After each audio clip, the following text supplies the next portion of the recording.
ncIMPACT is made possible by funding from Civic Federal Credit Union and is a public media North Carolina production in association with the University of North Carolina School of Government. In today's world, access to high-speed internet can affect whether a community thrives or it struggles. Many people coming here, first thing they ask is, what internet connection do you have? Let's look at how Yancey and Mitchell counties are working to close the digital divide. This is ncIMPACT.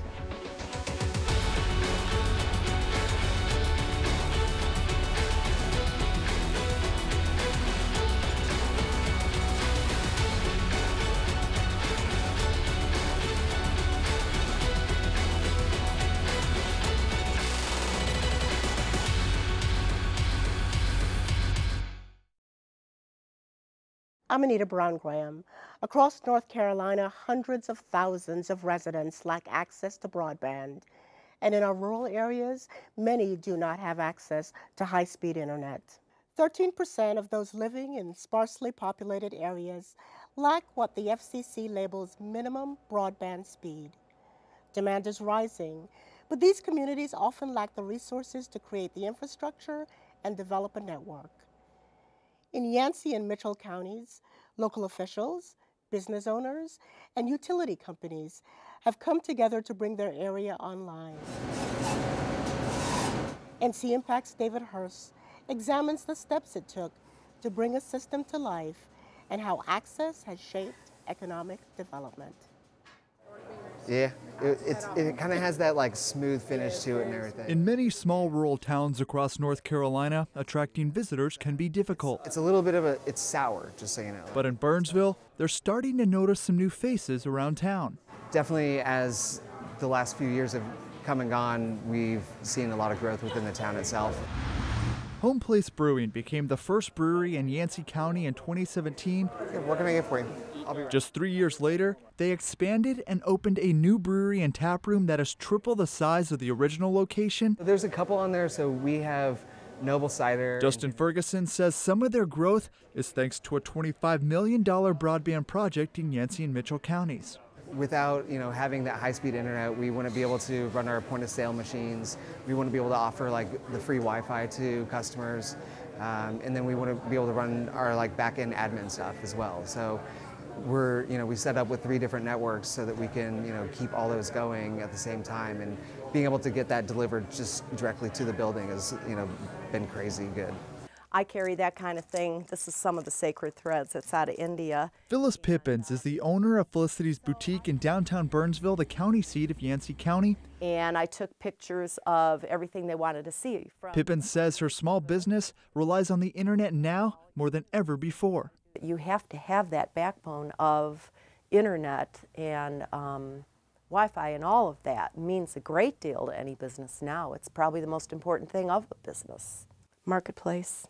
She says while some storefronts in other rural communities are shutting down, her consignment shop is thriving thanks to the ability to sell her items on an online marketplace. We don't want Burnsville to grow too fast, but we do want to stay in business, and be here for everybody that likes to spend time in our mountains. The Broadband Project came online in 2014 after Yancey County received a $25 million grant from the U.S. Department of Agriculture's Rural Utilities Service. The county formed a public-private partnership with Country Cablevision, a local provider. Country Cablevision then went to work building hundreds of miles of fiber optic cable that runs directly to homes and businesses.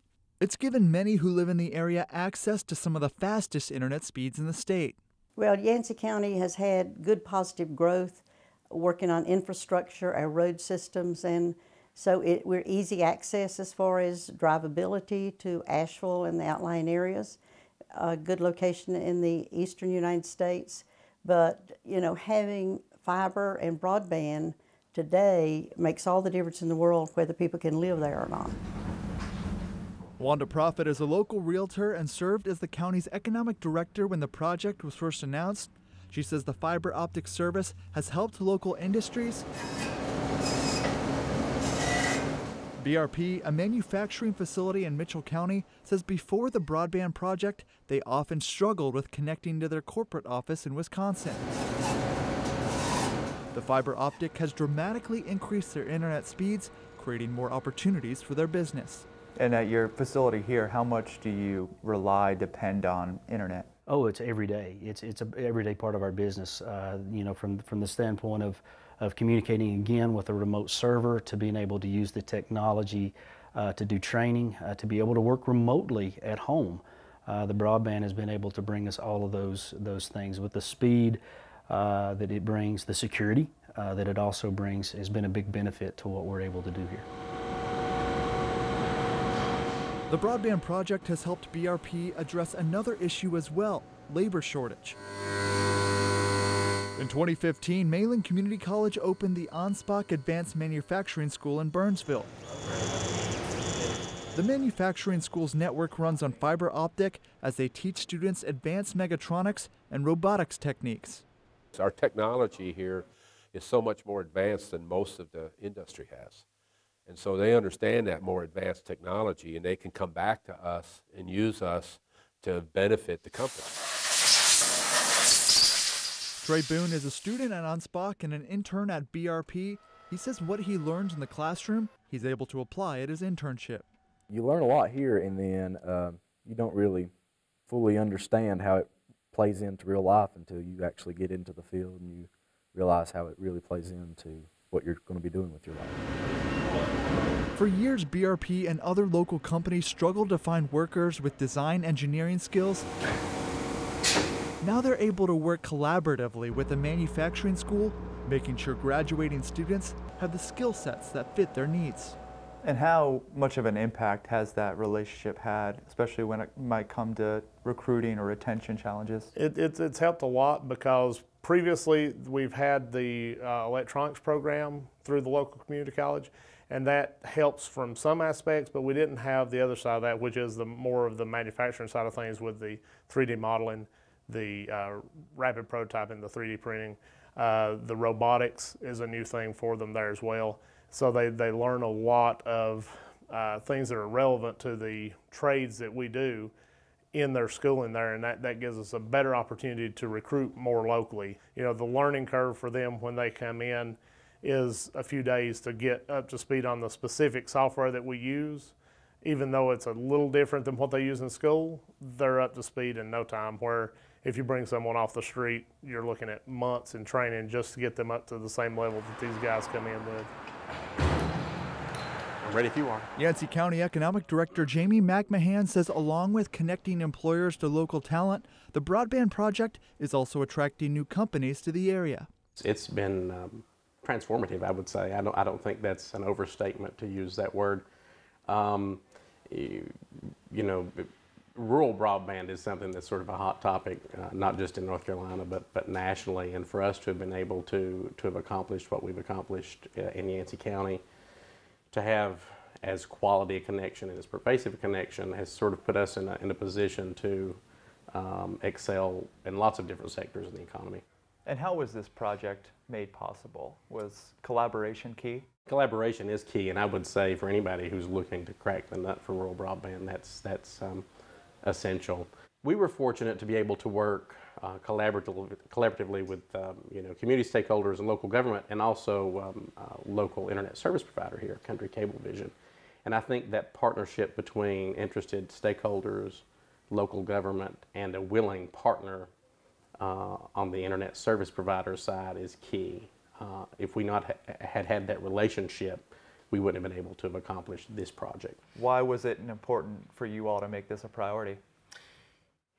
I think that we were forward thinking enough here to realize that broadband is as essential for infrastructure as anything if you intend to grow your economy. It is as essential as is roads, natural gas, electricity, water, sewer. Broadband is as essential as that. And if you don't, you know, poise yourself to take advantage of the resources that were available at the time to really improve your situation as a rural community, you know, we felt we would be left behind. Do you have any sort of advice to other rural communities who may want to take on a similar project? I think that it is key to cultivate the relationships that you have with the service providers in your area. Without having a partner in the private sector who's willing to shoulder a significant amount of that burden, it's difficult to get a project done. McMahon says their partnership with Country Cablevision is ongoing, and when all said and done, they hope to build 909 miles of fiber across the 2 counties. And what excites you about the future? Is there still a lot of work to be done? Oh yes, there's a tremendous amount. We build every day. I know that the folks that's on our waiting list are, like, well, why aren't you getting to me? But I can see 10 years from now, we're still going to be building because it's such a tedious process. In an effort to build out this vast network, Country Cablevision works with French Broad EMC, another service provider in the area. The 2 companies often share resources to help provide more fiber to more customers. How important is collaboration, partnerships in order to help tackle this issue in the region? Well, anything you can do, even if it's partnering with different companies to reduce cost, is imperative to making sure this service is available in the rural areas. It's just so expensive to run fiber cable to a lot of these remote areas. If you can piggyback on somebody else's fiber or share fiber in various areas, then it works out for everybody. French Broad also has their own fiber optic program, which is available to customers in neighboring Madison County. It's pretty remarkable. We didn't know how far we would be able to take this back in 2016. Our board was very excited about it and very eager to get started with it, but there were laws in North Carolina that were kind of limiting what we could do, and those got changed last year, and so that kind of opened the floodgates for us to proceed with our project and plans, and since then we've been rolling it out. And as fast as we roll it out, we wish we could roll it out 10 times faster, because there's not a day goes by we don't get from multiple calls about when can I get it, when can I get it. But getting that fiber to some customers can sometimes be a challenge. What are some of the challenges of laying down all that fiber in a rural community? Terrain is a big one. The mountainous terrain is definitely a challenge around here.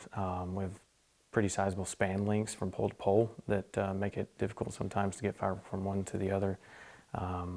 We've had to literally put it in a boat and row across a river to get it from one pole to the next before. So just any way possible, those guys are able and willing to do it. And in these rural communities, what kind of opportunities open up when you're able to have access to those kinds of speeds? The biggest is probably education. I hear stories all the time. Parents call in, they're like, my kids have to have this for school. I'm having to drive to the library to upload a report online. So education is definitely the biggest. Healthcare is another big one.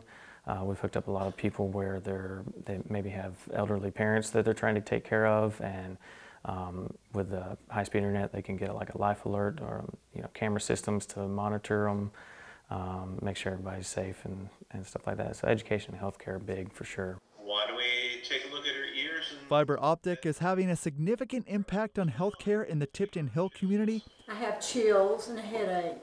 Those who live in the Mitchell County town can go to this telehealth clinic run out of a local community center. How about a sore throat?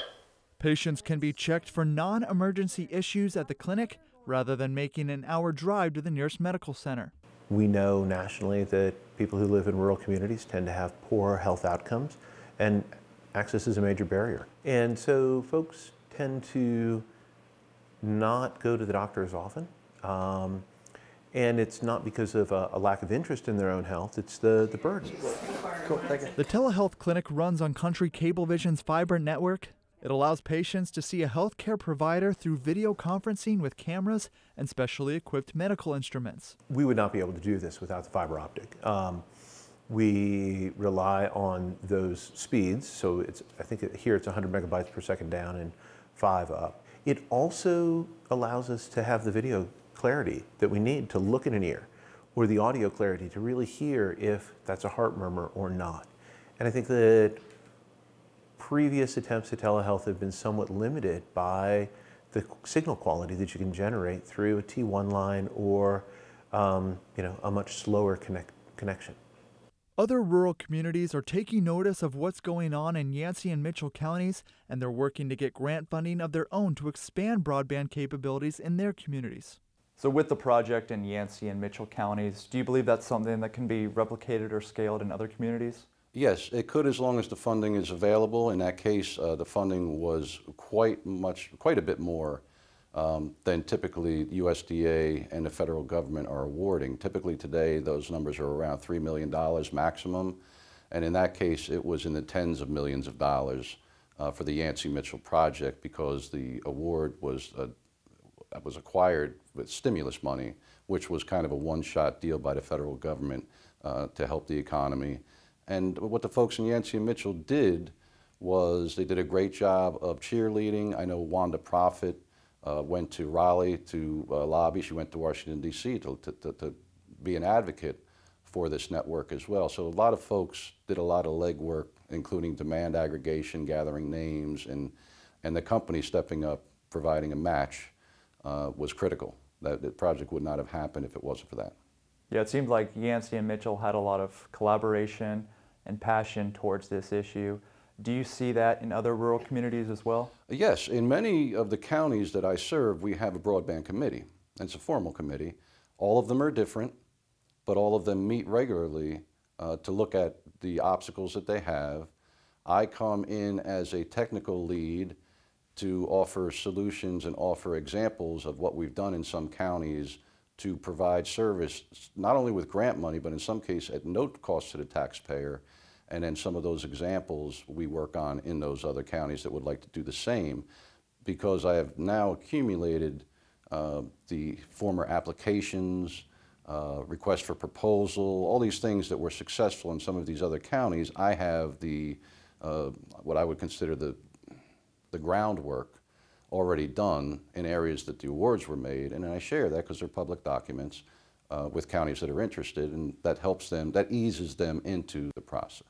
And Keith, what excites you about the future as you and counties continue to come up with solutions to this issue? I think the fact that we have quite a head of steam with more people getting broadband today than we did when I started this work 7 years ago. And you know, I go back to my measurement, and I measure myself.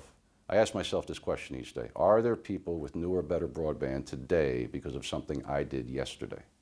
And the answer to that question is yes. Deployments are going on all over Western North Carolina. Not enough, a lot of work still to be done, but my point is that gives hope for the future. And the more projects that we can get, you know, together, and the more projects we can get kicked off, the more that gets the attention of influential folks that can help us as well. For those in Yancey and Mitchell counties, they're hopeful the broadband will continue to be a catalyst for their growth, making it not only a desirable place to visit, but also an attractive place to live. I definitely think having, you know, the access to internet out this way now is going to keep folks here in town versus them needing to go to Asheville to work because they can't get, you know, consistent internet access, which I was doing for quite a while. And some say it's helping their region keep up in a connection-driven world where many rural communities are often left behind. I think it's been, you know, something that has been transforming lives here. I think that it is opening up business opportunities in the communities that otherwise wouldn't exist, because people can communicate more effectively, can work from home remotely, and helping people who may otherwise need to leave a community stay here and be able to be a part of the community and be a part of their family still. The North Carolina Broadband Infrastructure Office has been charged with supporting underserved areas across our state. ncIMPACT is a website that provides information on available grant programs for communities in need of support and guidance. Visit unctv.org/ncIMPACT for more information. Coming up on ncIMPACT. If you don't have a computer in this society, you can't be successful. If you're a kid and you don't have a computer, you can't do your work at home. Even those who live in urban areas can fall into the losing side of the digital divide. ncIMPACT looks at a team of innovators who are working together to create opportunities for those who lack access to adequate and affordable broadband in our state's largest city.